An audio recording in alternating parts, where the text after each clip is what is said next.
시편 18장 1절에서 3절 말씀, 하나님 같이 우리 주시는 말씀 보겠습니다. 나의 힘이 되신 여호와여, 내가 주를 사랑하나이다.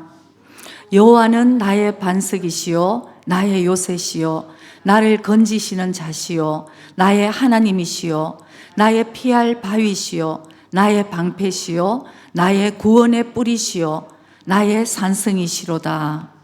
내가 찬송받으실 여호와께 아뢰리니 내 원수들에게서 구원을 얻으리로다. 아멘. 아멘. 저는 이제 이 말씀을 제가 굉장히 좋아하는 말씀입니다. 찬송에도 있잖아요. 너무너무 참 이 찬송이 좋은데, 또 개인적으로 제가 특별히 더 이 말씀을 좋아하게 된 개인적인 이유가 있는데요. 제 아버지가, 우리 어머니와 아버지가 그 당시에 굉장히 그 옛날 시대인데도 연애 결혼을 하셨어요. 그래서 우리 엄마는 예수 믿는 집안이었지만 아버지는 전혀 믿지 않는 불교 집안이었다가 이제 연애를 해서 결혼을 하게 되었어요. 그래서 엄마가 예수를 꼭 믿어야 된다. 근데 아버지가 이제 알겠다고 그렇게 했는데, 아버지의 일생이, 아버지는 교회를 굉장히 좋게 생각을 하셨어요. 목사님을 굉장히 존경하셨고, 우리가 어렸을 때도 꼭 교회 잘 다니라고 그렇게 말씀을 하셨는데, 아버지 본인은 교회를 잘 안 나가셨어요. 안 나가시고, 제가 일본에 와서 정말 주님을 인격적으로 만나고 거듭나고는, 그전에는 제가 아버지에 대한 원망이 굉장히 많았었거든요. 우리가 이렇게 가정이 힘든 이유도 아버지 때문인 것 같고, 내가 이렇게 힘든 것도 우리 아버지 때문인 것 같고, 엄마를 보면 되게 불쌍했고, 하여튼 제가 어릴 때 어린 마음에 이제 그런 생각을 하고 아버지에 대한 원망이 굉장히 있었어요. 그랬는데 제가 주님을 처음 만나고 나서 우리 아버지를 너무 이해하게 됐습니다. 아버지를 정말 사랑하고, 정말 아버지도 그 시대에 참 힘들게 살아오셨다는 것을 제가 이제 깨닫게 되면서, 우리 아버지가 진정으로 예수님을 만나고 구원받을 수 있게 해달라고 제가 정말 기도를 하면서, 시간이 되면은 한국에 가면 꼭 아버지께 복음을 전하고 예수님을 믿어야 된다고. 그러면 우리 아버지가 늘 농담으로 하셨어요. 천국이 아버지는 당연히 간다. 제일 좋은 자리 갈 수 있다. 그렇게 얘기하셨을 때, 우리 아버지가 아직도 아무것도 모르시는데. 그런데 아버지가 돌아가시기 한 1-2년 전부터 이제 병에 걸리셔서, 돌아가시기 한 반년 전부터는 제가 이제 마음이 너무 급해지는 거예요. 아버지가 과연 구원을 받았는가. 제가 아버지께 편지도 쓰고 아버지에게 복음을 전하고 했는데, 아버지가 알겠다는 하셨는데, 아버지 시간이 이제 얼마 남지 않았다는 걸 제가 알고는 너무 불안한 거예요. 이제 시간이 얼마 없는데 우리 아버지 구원은 어떻게 되나. 그래서 한 반년 만에 제가 2-3일간으로 한 3-4번을 갔어요. 아버지 구원 때문에, 제가 확신 때문에. 근데 어느 날 아버지가 이제 괜찮다. 네가 뭘 얘기하는가 한다. 제가 때는 막 울면서 막 그랬어요. 아버지 진짜 이거 진짜인데. 근데 아버지가 어느 날, 아버지의 눈물을 제가 처음으로 봤어요. 눈물을 흘리시면서 딸아 고맙다고, 괜찮다. 네가 얘기하는 걸 내가 다 안다고 말씀을 하시는 거예요. 그러면서 아버지가 그때 몸이 굉장히 아프셨을 때 아버지가 우시면서, 내가 지금 너무 주님께 감사하고 있다. 내 이 모든 아픔이 우리 주님의 십자가의 고통만큼 하겠냐 싶으면 괜찮아. 아버지는 괜찮아. 진짜 괜찮다고 그 얘기를 하셨어요. 그래서 제가 우리 아버지가 정말 예수님을 믿고 있구나, 그 확신을 이제 들었는데, 이제 아버지가 돌아가시고 아버지 유품을 정리를 하다가 아버지 성경을 제가 아버지 성경을 보게 되었어요. 근데 우리 아버지는 미술도 잘하시고 글을 굉장히 잘 쓰시고 좀 굉장히 멋쟁이셨어요. 근데 아버지 성경의 제일 앞부분에 아버지가 아주 달필로, 아주 멋있는 글씨로 바로 시편 18편 1절에서 3절 말씀을 아버지가 써서 다 붙여놓으신 거예요. 그래서 제가 그걸 보고 참 눈물이 많이 났습니다. 그 대신 하나님께 너무 감사하고, 어떻게 보면 나보다도 우리 아버지가 하나님을 더 의지하고 하나님을 더욱더 사랑했을 수도 있겠다. 그 병 중에서도 오직 나의 힘이 되신 여호와여, 내가 주님을 사랑합니다 하는 그 고백이, 하나님이 우리 아버지를 아버지를 떠나보내고 이 말씀이 저한테는 굉장히 위로가 되고 하나님이 나한테 남겨주신 참 이 선물과 같은 말씀이다. 그래서 제가 일부에는 굉장히 좀 눈물이 많이 나가지고 좀 예배 이거 큰일 났다 싶은데 뭐 할 수 없더라고요, 그냥. 근데 이 시편 18편 1절 3절을 보면서 제가 이번에도 그 지난주 집회였잖아요. 굉장히 바쁜 중에도 하나님, 이번 주일 내가 무슨 말씀을 전해야 될 거야 하는데 계속 예배자에 대해서, 주님이 예배자에 대해서 저한테 말씀을 많이 해주셨어요. 올 한 해, 아마 이 새해에 들어서 하나님이 저한테 계속 너는 나한테 진정과 신령으로 예배드리는 자가 되라는 걸 굉장히 강조를 하셨는데, 아니라 다를까 오늘도 주님이 예배자에 대해서 이제 너의 그 모습, 너희들의 그런 예배드리는 모습, 우리 오늘도 이 주일날 모여서 이 예배드리는 것뿐만 아니라 우리의 진정한 예배는 삶의 예배잖아요, 여러분. 그러니까 오늘도 주님의 말씀을 우리가 붙들고 힘을 얻어서 우리가 이제 각 가정에, 직장에, 하다못해 우리가 슈퍼마켓에 갔을 때도 내가 진정과 신령으로 하나님의 말씀을 사모하고 기뻐하고 주님을 사랑하는 마음으로 살아내는 거예요. 이 예배자를 하나님이 예배자가 되기를 원하시고 그 예배자를 찾고 계신다는 것을 제가 깊이 이번에 깨달은 한 해였습니다. 여러분, 여러분 인생의 목적이 뭡니까? 솔직하게 여러분의 인생의 가치관이 무엇이며 여러분 인생의 목적이 무엇인가요? 성공입니까, 여러분? 우리는 이 목적부터, 이 가치관부터가 사실은 잘 우리가 이해를 해야 되는 것이요. 하나님은 우리를 만드신 목적이 이사야서 43장 21절에는 내가 이 나를 위해서, 하나님을 위해서 지었나니 나의 찬송을 부르게 하려 함이니라. 아멘. 여러분의 인생의 목적이 예배자의 삶을 살기를 원하신다는 것을 깨달아야 되는 것입니다. 하나님께 영광 돌리는 삶을 살기를 원하신다는 것이에요. 진짜 우리의 삶을, 그래서 이 예배라는 것은 우리가 하나님 앞에 감사함으로 예배를 드리는 예배가 되어야 되지만 이 예배를 통해서도 우리에게 하나님이 주시는 힘을 우리가 새로 받아야 되는 것이에요. 이 예배가 형식적인 예배, 관념적인 예배가 될 수는 없다는 이유 되는 거죠. 오늘도 우리가 주님의 사랑을 드리고 주님의 사랑을 우리가 받으며 이 관계가 다시 회복되고 이런 예배를 하나님이 우리에게 드리기를 원하시고 받기를 원하시고 우리는 그 예배에서 새 힘을 얻기를 원해야 되는, 예배를 사모해야 되는 그런 예배자를 주님이 기뻐하신다는 것을 우리가 꼭 기억해야 될 줄 믿습니다. 여러분, 이렇게 우리가 바쁜데 왜 하나님은 우리에게 예배를 어떤 의미로 강요를 하고 계실까요? 왜 너희들이 예배자가 되라고 하셨겠습니까? 너무 바빠요, 우리는. 요새는 애들조차도 너무나 바쁘게 살고 있습니다. 얼마나 바쁜지. 일주일은 금방 지나가고, 1년은 금방 지나가고, 제가 언제 이런 나이가 됐는지 제 조사도 깜짝 놀라겠는 거예요. 이렇게 바쁜데, 왜 하나님께서는 너희들은 나에게 진정과 신령으로 예배를 드려야 되는, 너희들은 이미 가이도라를 했다. 이미 너희들은 이제 값으로 산 사람 된 거, 우리는 예수님을 믿는다는 것은. 그러니까 왜 하나님께서 우리에게 이 예배를 요구를 하시고 원하시고 계시느냐 하면은 우리가 이 세상에 흘러가지 않고 하나님과의 관계를, 이게 여러분 생명줄인 것이에요. 하나님께 나오는 이 영원한 이 생명을 온전하게 하나님께서 흘러보내시는 것을 우리가 온전히 우리가 붙들고 우리가 살아가는 자가 되기 위해서 하나님은 예배드리는 자로 우리를 부르셨다는 것을 여러분 꼭 기억하시기 바랍니다. 이번에 집회에 가서 참 많은 은혜가 있었지만 그중에 저에게는 그 강사 목사님이 마크 에스테스라고 미국에서 오신 목사님께서 굉장히 두세 번, 제가 기억하기로는 세 번이었던 것 같은데 세 번 강조한 것이 있습니다. 마귀는 여러분들을 타락시키는, 이 마지막 때 타락시키든지 그래도 길이길이 그냥 타락 안 하고 있으면 이속하시고 사세로 너무 바쁘게 할 거라는 것이죠. 예배 드리지 못하고 내가 내 삶을 내 마음대로 살도록 마귀는 그렇게 만들 것이라는 게 저한테 굉장히 강하게 왔어요. 그렇지, 맞아.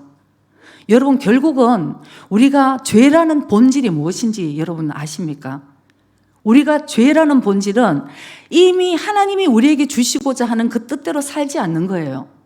내 마음대로 내 뜻대로 살고자 하는 욕망들이 우리 마음에 있는 게 그게 바로 죄라는 것이에요.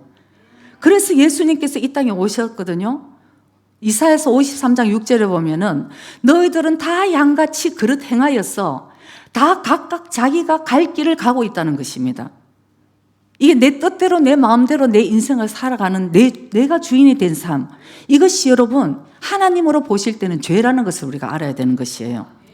그래서 하나님께서는 이 예배를 통해서 다시 하나님과의 관계를 회복하고 바로 하나님께 예배드리는 자, 그리고 하나님께서 우리에게 주시고자 하는 온전한 축복을 받는 자가 되기를 원하신다는 것을 여러분 꼭 기억하시기 바랍니다. 하나님이 아브라함을 부르셔서 아브라함을 축복하고 너의 몸에서 약속의 자녀 이삭이 태어날 거라고 주님이 말씀하셨잖아요. 근데 아브라함은 못 기다린 거예요. 하나님의 약속의 말씀을 못 기다렸습니다. 그리고 그럼 포기한 것도 아닙니다.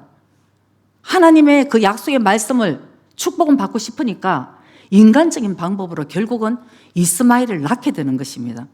그러고는 그 콩가루 집안이 되었잖아요, 여러분. 오늘날 하나님은 우리에게 마찬가지로 하나님의 약속의 말씀, 하나님께 온전하게 흘러가는 그 온전한 축복, 이삭의 약속을 주기를 원하시지만 우리는 우리 생각으로 우리의 삶을 주인이 되어서 우리가 하고자 하는 대로 나의 힘으로 이렇게 살면서 수많은 이스마엘을 우리가 나아가고 있는 것이에요. 그래서 예수님께서 우리의 모든 죄가 죄가를 바로 예수님께 바로 대신 대속하게 하셔서 십자가에서 예수님이 돌아가셨다는 것을 우리가 정말 깨달아야 되는 것입니다. 성경에 보면은 어떤 분들은 그렇게 얘기하잖아요. 교회를 가면 뭐 돈이 나오나 뭐가 나오나 뭐 예수님이 뭐 눈에도 보이지 않는데 살아계시나? 여러분 살아계시고요.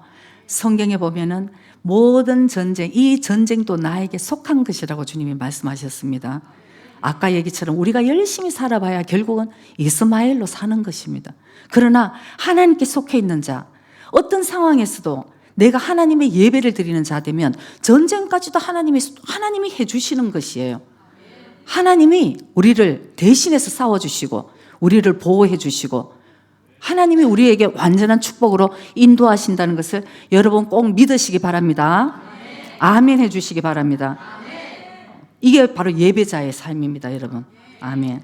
그래서 우리가 바로 이 예배자, 이것은 결국 오늘 우리가 말씀 듣고 오늘 이 예배를 드리는 것에서 결국은 우리가 월요일에서 토요일까지 하나님 앞에 주님과 동행하면서 이 예배자로 살아가는 것이 이게 바로 하나님 우리를 부르신 목적이라는 것을 우리가 깨달아야 됩니다. 그래서 다윗의 이 시편을 보면은 다윗이 어떤 상황에서도 주님께 예배를 드린 그 상황이 시편에 많이 나와 있잖아요. 150편 중에 73편이나 바로 다윗의 찬송의 시가, 예배의 찬송이 바로 다윗의 73편이나 된다는 것이죠. 그래서 3000년이 지난 오늘날 이 시대에도 우리가 바로 예배하면은 하나님의 마음과 합한 자, 다윗은 어떻게 하나님께 예배를 드렸나, 이것이 굉장히 우리가 배울 점이 많다는 것이에요. 다윗의 그 예배, 그러니까 어떻게 하면 다윗은 하나님과 마음이 합한 자가 되었는가, 이런 걸 이제 우리가 시편을 통해서 보게 되는데, 오늘도 바로 시편 18장, 여기는 많은 대적에서부터 특별히 사울 왕으로부터 바로 다윗이 보호를 받고 바로 살아남아서 하나님께 찬양드린 예배예요. 아유, 제가 오늘 참 힘드네 지금. 되게 힘들어요. 일부에 또 일본말로 하고 여러분들이 이렇게 얘기하면 아멘도 좀 해주시고 그렇구나 하고 이게 그냥 사모하는 마음으로 이렇게 하면 좋은데 오늘은 굉장히 일본은 뜨거웠거든요, 여러분. 그래서 제가 오늘 일본말로 처음 이렇게 하면서도 참 이렇게 그거 했는데 좀 쉽게 했는데 여러분들이 우리가 같은 예배자, 우리가 예배를 드리는 예배자가 되기를 원합니다. 그래서 시편 150편 중에 73편이 바로 다윗이 쓰면서 먼저 다윗이 우리에게 예배자로서 배워야 될 점, 제일 먼저는 어떤 상황에도 어떤 상황에서도 돌아와려나 우리가 묶이지 않는 그런 예배자가 되어야 된다고 여러분 꼭 기억하시기 바랍니다. 다윗은 아까도 얘기했지만 도망다니는 신세였어요. 그래서 굴에도 도망다니고 그 사울왕으로부터 사위가 되었음에도 불구하고 사울왕이 얼마나 시기 질투로 다윗을 죽이려고 했습니까? 그래서 다윗의 이 인생을 바라보면 여러분 우리가 보통 생각하면 다윗은 하나님과 마음이 합한 자야. 그리고 다윗은 왕이었어. 정말 다윗은 너무나 하나님께 사랑을 받았어가 아니고 다윗의 일생이 여러분 바로 이 고난에 얼마나 그 연속이었는 것을 우리가 성경을 보면 여러분 우리가 알 수 있는 것이에요. 그래서 상황에 묶여서 다윗이 어쩌면 예배를 드리고 안 드리고 이런 것을 결정을 했다면 다윗의 일생은 아마 몇 번 예배를 드리지 못할 그런 상황의 연속이었다는 것을 우리가 알 수 있습니다. 너무나 고난의 연속이었어요. 어릴 때는 혼자 양치기로 들판에 나가 있었고 하나님께서 사울왕을 패하시고 사울왕이 교만해졌어. 하나님께 예배드리지 않는 자였어요, 사울왕은. 그래서 사울왕이 마지막 때 사무엘에게 나를 위해서 예배를 드려달라고 그러면서 사울왕이 깜짝 놀라는 얘기를 합니다. 나의 하나님이 아니에요. 다윗은 나의 하나님, 나의 하나님, 나의 하나님인데 사울왕은 사무엘에게 얘기하는 게 바로 사무엘 당신의 하나님한테 하는 얘기를 하잖아요. 예배자가 아니었어. 그래서 하나님께서 사울왕을 패하시고 바로 다윗에게 기름을 부으시고 왕으로 삼으셨습니다. 그런데 14년이나 다윗은 도망다니는 신세가 되었습니다. 사울에게 피해서 도망을 다녔고 나중에는 아들 압살롬의 반역을 인해서 도망다니는 신세가 되었어요. 눈물로 도망을 다녔습니다. 여러분 아무리 우리가 힘들다 해도 가족한테 이런 대우를 우리가 받은 사람이 있겠습니까? 아버지가 왕인 아버지에게 아들이 반역을 해서 죽이려고 그러는 이런 상황. 장인이 사위를 못 죽여서 혈안이 되는 상황. 다윗은 잘못한 것이 아무것도 없음에도 불구하고 이런 연속의 고난의 연속 가운데서도 오직 다윗이 나의 힘이 되신 여호와여 내가 주님을 사랑합니다. 이 마음이 없었으면 아마 다윗은 허물어질 대로 허물어져서 예배를 드릴 수 없는 그런 상황의 연속이었습니다. 그러나 다윗에게는 항상 하나님을 부르짖을 때 하나님은 나에게 응답을 하셨다. 이 고백을 다윗이 늘 주님께 하고 있는 것이죠. 그래서 이 다윗의 예배를 드림으로 인해서 다윗이 하나님이 다윗과 늘 함께 하시고 다윗이 기도를 할 때마다 하나님께서 그 상황을 굉장히 변화시켜 주셨다는 것을 우리가 성경을 통해서 알 수 있습니다. 여러분 우리에게 고난이 많이 있습니다. 여러분도 진짜 고난이 많이 있어요. 지난주에는 어떤 자매가 참 힘든 일을 당해서 저에게 와서 울면서 얘기를 했어요. 그래서 저도 위로를 하고 근데 그 자매가 나중에 끝마치고 저를 위로를 해주는 거예요. 무슨 위로를 하냐면은 사모님은 자기는 힘들면 도망갈 곳이 있대요. 근데 자기가 볼 때는 사모님은 힘들어도 도망갈 곳이 없잖아요. 자기는 힘들면 교회를 안 나온대. 사모님은 안 나올 수 없잖아요. 그래서 내가 도망갈 구멍을 다 막아라. 나의 피난처는 오직 주님이라고 이제 내가 얘기를 했어요. 도망갈 곳을 다 막아라.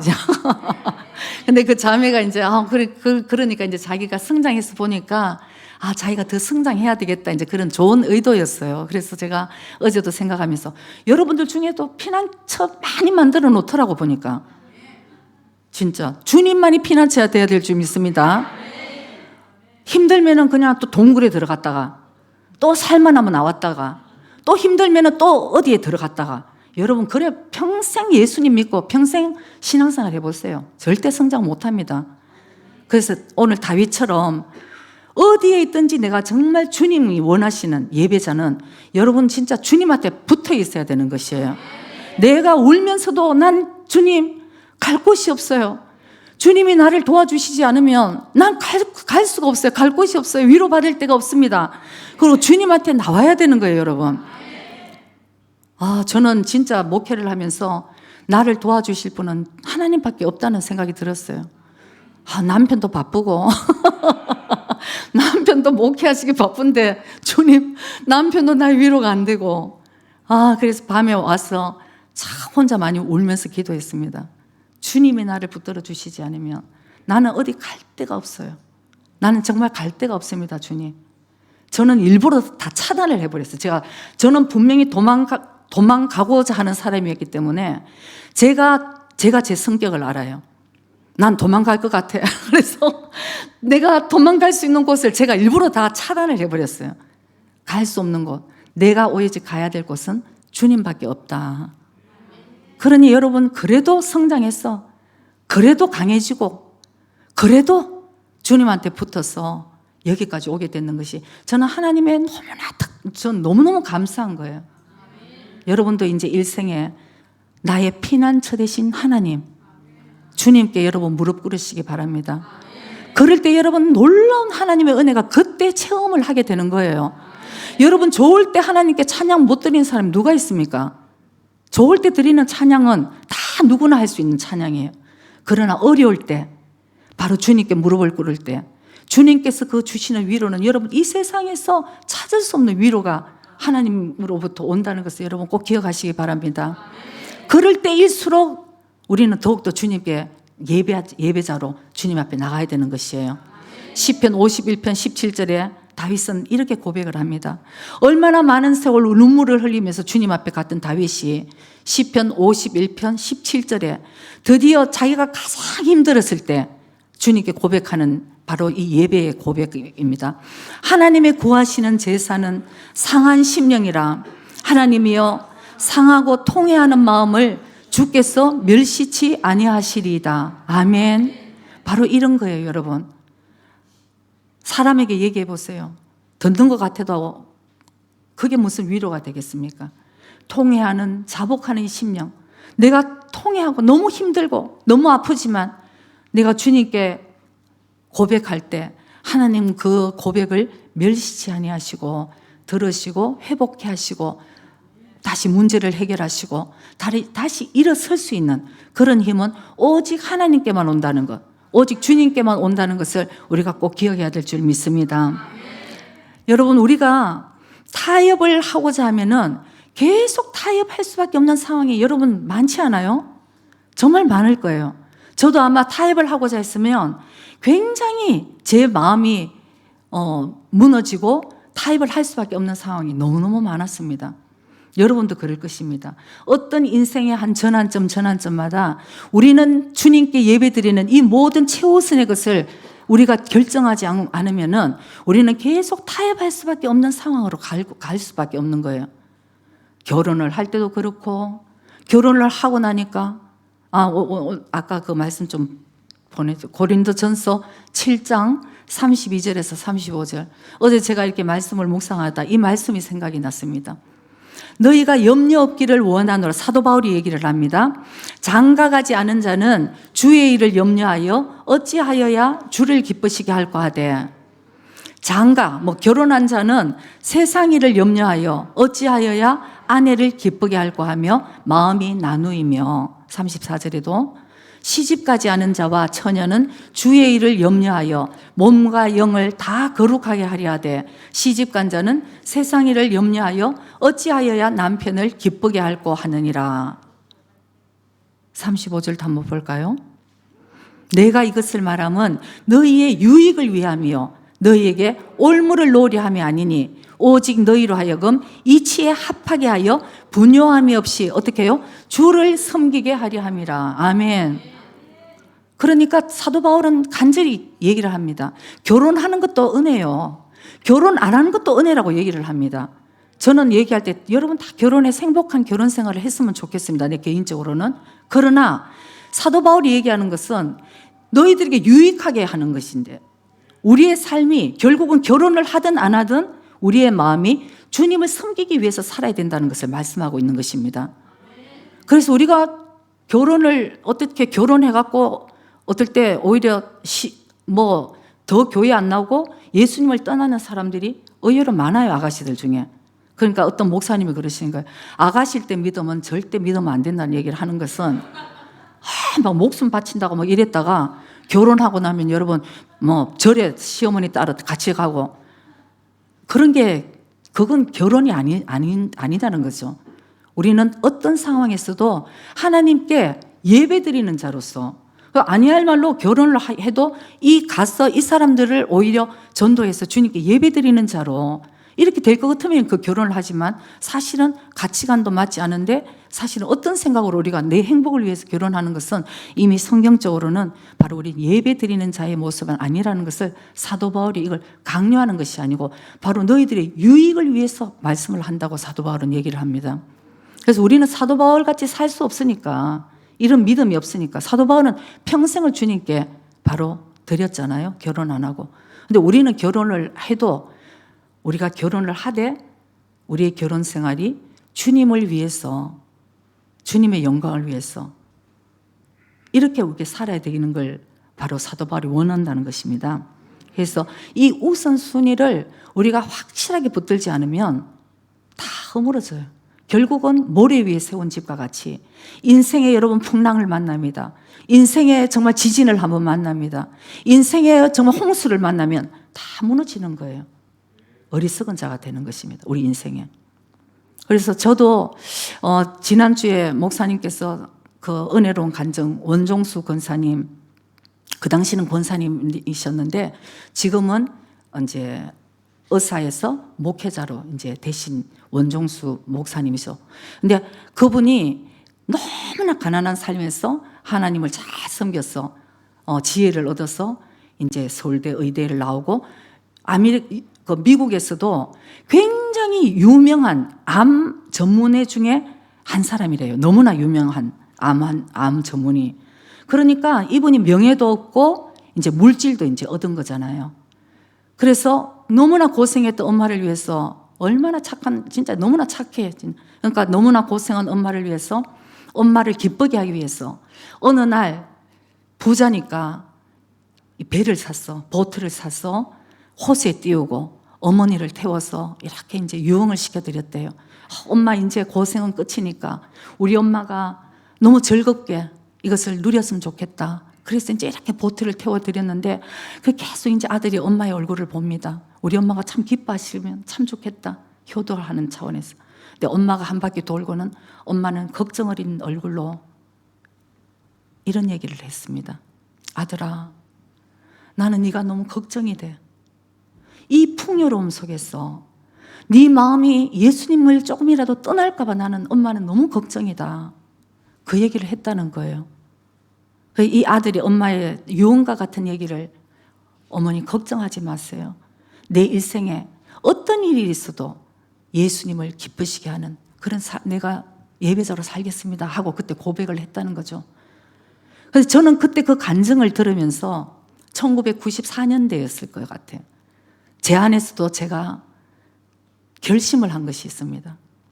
어떻게 이 다윗과 같은 예배자, 또 원종수, 또 의사, 그 목사님과 같은 이런 훌륭한 목사님들 뒤에 제 얘기를 하는 게 제가 굉장히 주저스럽지만 흉내라도 좀 내야 되겠다. 그래서 그때 제가 결심을 했습니다.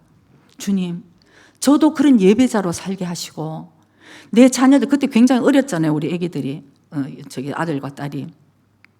내 아들과 딸이 주님을 떠나지 않는, 한평생 주님을 사랑하고 주님을 떠나지 않는 자녀들이 될 수 있도록, 제가 이 자녀들을 그렇게 키울 수 있도록 저에게 지혜를 주세요.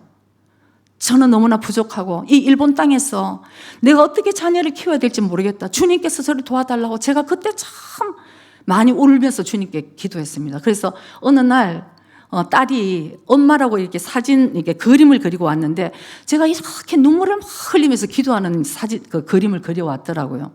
아, 다행이다 싶다. 그래도 엄마가 기도하는 모습을 그려서 다행인데.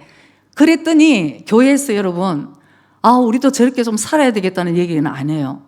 그때 많은 분들이, 지금 교회를 안 계시는 분들이 많은데 저한테 와서, 사모님, 애들이 너무 불쌍해요. 그렇게 좀 하시지 말고 애들을 자유로 좀 그냥 실컷 놀게 좀 놔두시지.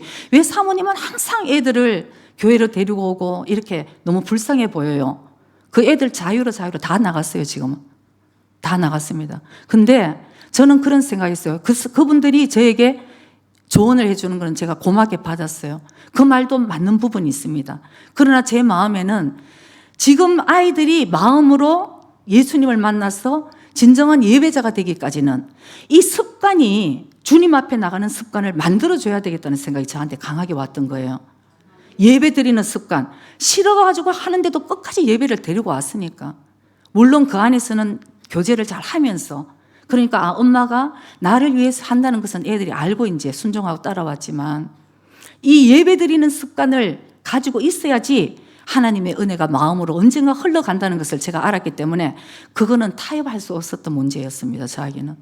근데 이제 크고 나니까 그때는 왜 엄마만 이렇게 엄격하게 나한테 이러냐 그랬던 자식들이 너무 감사하다고 그래요. 그 힘들 때 예배 드릴 수 있도록 붙들어주고, 나도 엄마와 같이 그렇게 자녀를 키워야 되겠는데, 이런 얘기를 합니다. 여러분, 정말 우리에게 정말 성공이 무엇이고 우리에게 하나님이 주시는 것은 무엇을 우리가 남기고, 아브라함 링컨과 같은 대통령, 그 어머니가 돌아가실 때 아들에게 내가 남기고 수 있는 것은, 아들아 이거밖에 없다고 성경을 남겼대잖아요. 여러분, 우리도 그렇게 살아야 되고, 우리 자녀들, 또 우리 대대에, 우리 그 다음 그 대대에 정말 하나님의 예배하는 자가 과연 어떻게 어디서 여러분 생길까요? 그래서 우리가 먼저 우리 자신이 주님께 그런 예배자가 되어야 된다는 것을 우리가 꼭 기억하시기 바랍니다. 그래서 하나님과의 관계가 굉장히 중요합니다. 이게 바로 무너지면은 우리가 눈에는 보이지 않지만 우리 일생에 바로 많은 부분이 무너져 있다는 것도 우리가 깨닫지도 못하고 우리가 살아가고 있는 그런 경우들 많이 있는 것이죠.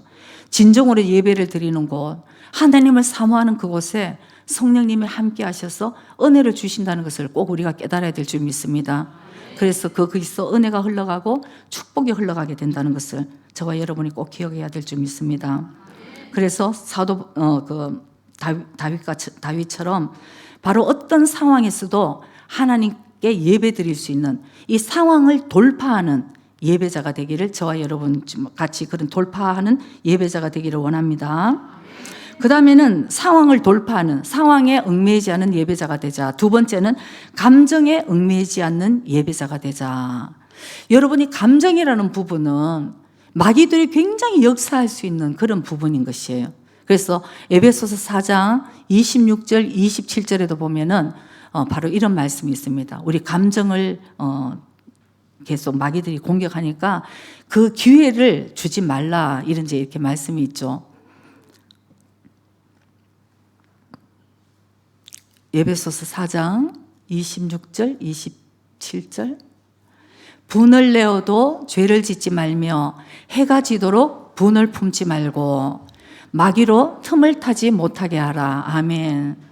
우리 감정이 일어날 때 마귀가 틈을 탄다는 것을 우리가 깨달아야 되는 것이에요. 그래서 가끔씩 교회에 이렇게 교회를 쉰 분들에게 연락을 해보면은요, 아파서 그래요. 아파서 못 갔다 이러는데 아픈 게 아니었어요. 아픈 게 아니고 부부 싸움을 했던 것이죠. 근데 이제 나중에 이제 그런 얘기를 듣는 거죠. 아무것도 아닌데, 정말 아무것도 아닌데 주일날 교회를 가려고 일어섰는데 싸웠다는 것이요, 부부. 근데 보통 여러분 남자들은 그럼 교회 옵니다. 남자들 와요. 근데 여자들이 교회를 못 오는 거예요. 감정이 안 맞아. 도저히 오늘은 예배 드릴 기분이 아니라. 그래서 제가 이제 어느 날 어느 자매한테 얘기했어요. 분명히 지금 무슨 일이 생긴 것 같아서 일부 때 이제 예배를 드리는데 아내가 안 왔습니다. 그래서 제가 전화를 했어요. 왜 일부 안 왔냐 그랬더니 몸이 너무 아파요. 사모님 오늘 못 갈 것 같아요. 그래서 내가 몸이 아픈 게 아니지. 2부 때 빨리 맞춰서 시간 돼서 나오라. 아니면 내가 2분 맞추고 쳐들어간다 그랬어요. 그랬더니 진짜 오기는 예배를 드리러 왔는데 여러분 우리가 사실 깨달아야 될 것은 이럴 때일수록 더 예배를 드려야 돼요. 나의 감정을 치유를 받아야 되고요. 위로도 받아야 되는 거고. 그래서 사실은 토요일 날부터 토요일 저녁부터 주일날 아침에 크리스찬 가정 진짜 조심해야 돼요. 마귀들이 파송돼가지고 아주 그냥 얼마나 마귀들이 아주 사역을 잘하는지 몰라요. 그냥 우리가 계속 넘어가거든. 그냥 넘어가는 그냥 그런 감정이 상해버리면은 그날 예배는 도저히 드릴 수가 없는 거예요. 한 15년 전쯤 됐는데 제가 그날 메시지를 전해요. 설교를 해야 되는데 교회를 오는 그 순간, 그 짧은 순간인데 지금도 뭐 때문에 그랬는지 모르니까 아무 하찮은 일이겠죠. 근데 목사님하고 약간 그 말다툼이 있었어요. 그래서 막 예배 마치고 한번 봅시다 이제 예배 마치고 속 시원하게 이제 이 문제를 한번 얘기를 해야 되겠다 싶었어요. 근데 이제 찬양이 시작됩니다. 찬양이 시작되는데 제 마음이 너무 무거운 거예요. 그렇게 크게 싸우지도 않았는데 이미 제 마음이 나 하나님 오늘 이래서 설교를 어떻게 해요? 이런 마음으로는 예배를 어떻게 돼요? 제가 설교하기 전에 저도 하나님께 예배자가 되어야 되는데 하나님 큰일 났네요. 그런데 주님께서 빨리 가서 사과하라는 생각을 주시는 거예요. 근데 내가 왜 사과를 해야 되지? 내가 왜 사과를 해야 되지? 분명히 남편이 잘못한 것 같은데 이제 이런 생각이 들었지만 이제 제가 쫓아갔어요. 목사님한테 쫓아가서 아까 너무 죄송하다고. 뭐가 그러시더라고요. 목사님 벌써 잊어버리신 거예요. 뭐 이까라. 토니까 뭐 이까라. 그냥 하여튼 뭐 죄송하다고. 그러면서 제가 이 강단에 올라왔는데 너무 제가 죄송하고 하나님께 죄송하고 그거 하자고 주일날 아침에 그렇게 괜히 불편하게 이렇게 만들었나. 그러니까 우리가 여자들은 이 감정을 굉장히 조심을 해야 되는 거죠. 그래서 감정이 상해버리면은 이미 예배를 드리기 싫은 거기에서는 어떤 은혜도 흘러가지 않는 그런 경우가 많다는 것을 우리가 꼭 기억을 해야 될 줄 믿습니다. 그래서 여러분 하나님은 우리가 꼭 기억을 해야 됩니다. 하나님은 우리의 감정과 아무 상관없이 예배받기에 합당하신 분이라는 것을 꼭 기억하시기 바랍니다. 어떤 분들은 이제 상담이 올 때 승리할 수 있는 방법 위로하고 제가 이제 예를 들어서 얘기를 해주잖아요. 이렇게 하셔라. 근데 그게 이제 자기가 자기 마음하고 맞지 않을 때 계속 위로자를 찾아다니더라고요. 아니 그거 말고 그냥 그래 네가 힘들었겠다.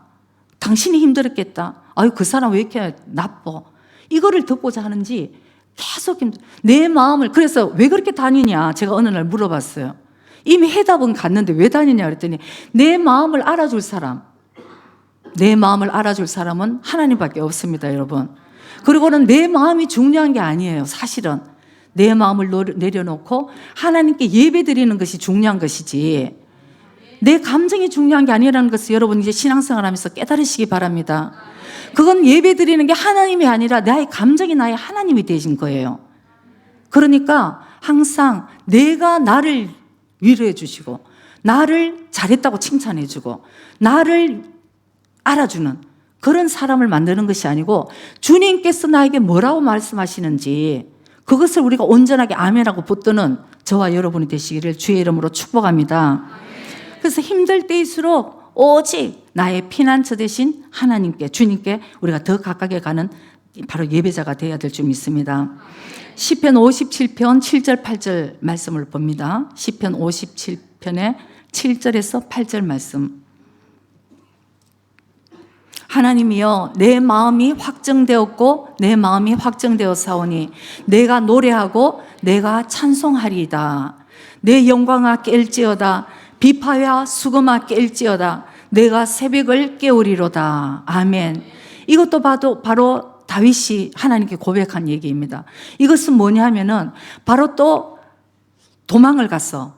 동굴 안에서 사울을 피해서 동굴 안에서 숨어 있다가 바로 주님 앞에 찬양을 드리는 다윗의 바로 이 찬양 예배인 것이죠. 여기에 보면은 비파야 수금아 깰지어다. 여러분, 비파와 수금이 무슨 눈이 있습니까? 귀가 있습니까? 근데 잘 생각해 보면은 바로 다윗은 사울 왕이 귀신이 들렸을 때에 너무나 힘들 때에 바로 이 수금을 타서 치료를 한 바로 굉장히 이 수금을 잘 타는 자였습니다. 그러니까 아마 지금까지 도망을 다니고 정말 내 이 극한 상황에서 내 이 힘든 감정을 추스려 가면서 아마 당분간 주님 앞에 어쩌면 예배드리기 힘든, 마음은 무너질 대로 무너진 그런 상황이었을 거예요. 그런데 다시 다윗은 고백을 합니다. 내 마음, 내가 이제 흔들리지 아니하겠다. 내 마음을 정하고 정했다는 얘기를 합니다. 비파야 수금아 깰지어다. 내가 새벽을 깨우리로다. 옛날에 자기가 그 수금을 타면서 하나님께 찬양했던 그런 모습을 아마 다윗은 다시 한번 생각을 했을 거예요. 내가 잠들었던 영혼, 내가 힘들었던 이런 상황 가운데서 지쳐있던 이 모든 상황과 이 모든 감정과 나의 이 모든 정말 힘들었던 이 마음을 다시 한번 메워 삼았어요. 깰지어다.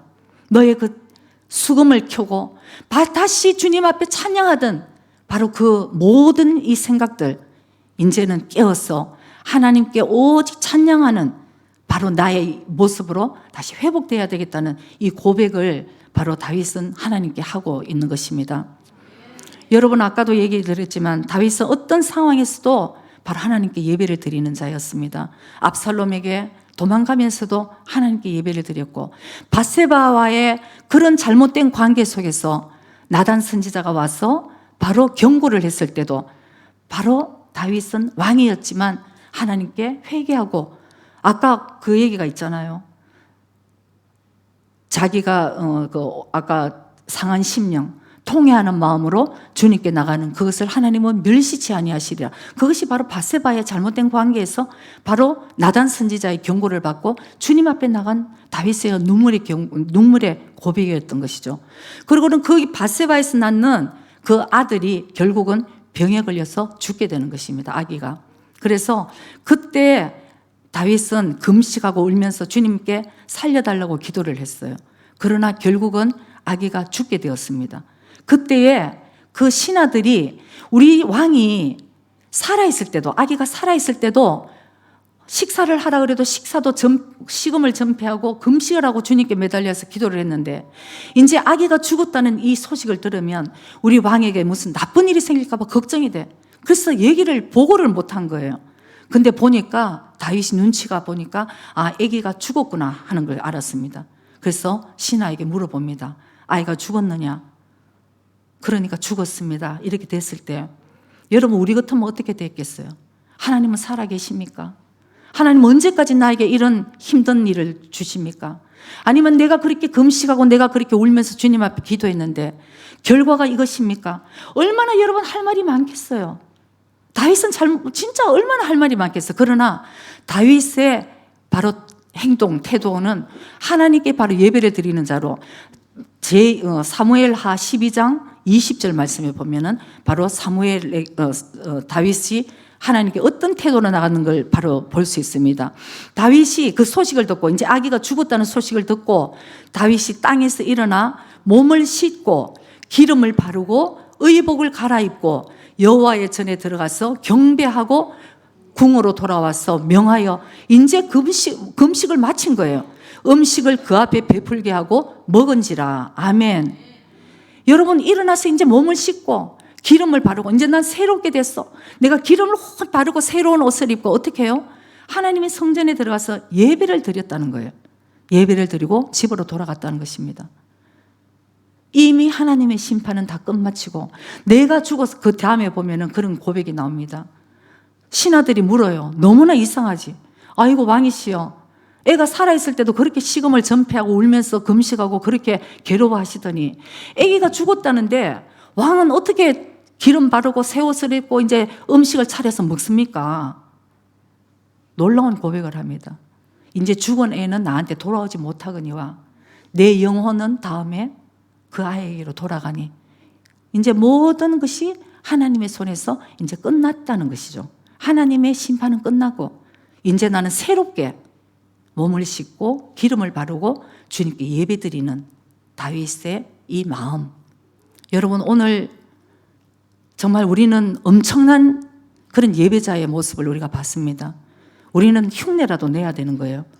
주님의 흉내, 바로 다윗의 흉내, 원종수 권사님의 그 어머니의 흉내, 그런 흉내를 내면서 바로 하나님께서 그분들에게 행하신 그런 모든 일들이 어떨 때 일어났다는 것을 우리가 배워야 되는 것이죠. 그래서 상황을 돌파하는 예배자가 되어야 되고 감정에 얽매이지 않는 그런 예배자가 되어서 하나님과 동행하며 하나님께서 우리에게 하시고자 하는 그 놀라운 하나님의 축복의 통로가 되어서 마음껏 하나님께 쓰임받는 저와 여러분이 되시기를 주의 이름으로 축복합니다. 아멘. 기도드리겠습니다.